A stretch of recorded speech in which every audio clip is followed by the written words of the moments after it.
وہاں پوچھے گا لمن الملک اليوم، آج کس کی حکومت ہے، آج سپریم کورٹ کا جج کون ہے، آج ہائی کورٹ کا جج کون ہے، بتاؤ تو اس وقت کیا جواب دو گے؟ اس وقت اوپر والا کہے گا فَالْيَوْمَ لَا تُظْلَمُ نَفْسٌ شَيْئًا، آج کسی کے اوپر ذرہ برابر ظلم زیادتی نہیں کی جائے گی۔ اس لیے بھارت کے اندر ہمارے ہندو بھائیوں اور ہمارے مسلم بھائیوں، دنیا کے اوپر ظلم کرنے سے پہلے، دنیا میں کسی کے اوپر ظلم زیادتی کرنے سے پہلے آپ اپنی موت کو سوچئے کہ آپ کو مرنا ہے، اپنے پرماتما کے پاس جانا ہوگا۔ اسی لیے کسی کو برا بھلا مت کہیے، کسی کے اذان کے اوپر ٹپنی مت کیجیے، یا کسی کی ہنومان چالیسا اگر کوئی پڑھتا ہے تو کسی مسلمان کو پرمیشن نہیں ہے کہ وہ ہنومان چالیسا پڑھنے پر کسی مسلمان بھائی کو دقت ہو، کوئی دشواری ہو۔ کیوں؟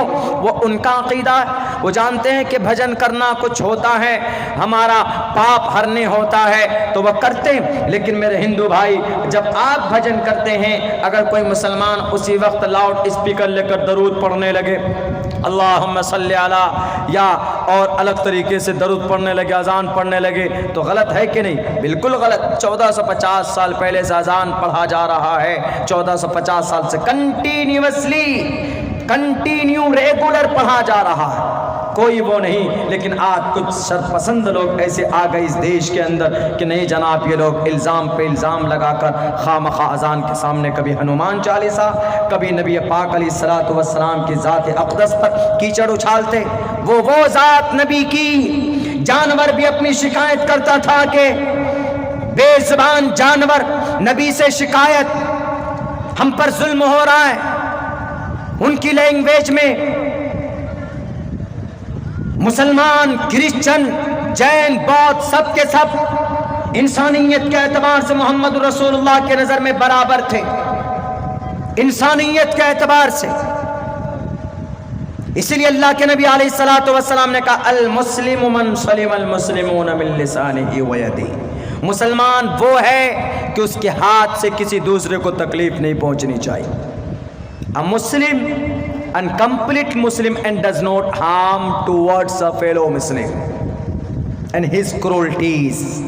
یہ بھی کہا کہ تمہارے پڑوس میں اگر کوئی مشرک رہتا، کافر رہتا، جیسے ہمارے آس پاس میں ٹوٹل ہم لوگ یہاں پر مسلم بھائی بھی رہتے، ہندو بھائی بھی رہتے، تو ان کے لیے کیا بیان کیا اللہ کے نبی نے کہا کہ لا يدخل الجنت من لا یأمن جارہ بوائقہ۔ اللہ کے نبی فرماتے ہیں کہ اگر تمہارا پڑوسی تمہارے پاس میں ہے، تمہارا پڑوسی ہے، تو تم اگر اس کو تکلیف دیتے ہو، تم بھلے ہی 5 وقت نماز پڑھتے ہو، تم جنت نہیں جا سکتے۔ کیوں؟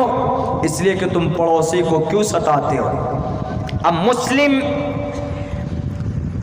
will not enter the paradise، مسلمان جنت نہیں جائے گا۔ کیوں؟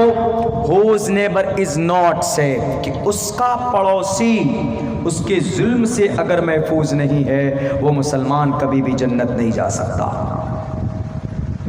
پڑوسی میں کوئی بھی ہو سکتا ہے، ہندو بھائی بھی، کرسچن بھی ہے، جین بھی ہے، بودھ بھی، کون ہے؟ سب کے سب تو اس دنیا کے اندر میں حضرت آدم کے اولاد۔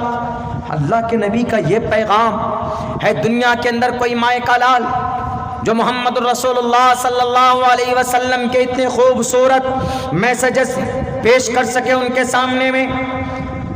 بچپن سے لے کر 6 سال کی عمر میں آپ تھے تو ماں کا انتقال ہو جاتا ہے، 8 سال کی عمر میں دادا چلے جاتے، 12 سال کی عمر میں چچا چلے جاتے۔ آپ علیہ السلام 6 سال میں ماں، 8 سال میں دادا، پھر چاچا کی نگرانی میں آتے، اور چاچا کی نگرانی میں ہی ماں چلی گئی، دادا چلے گئے، ایک یتیم لاوارث کی طرح زندگی گزارتے۔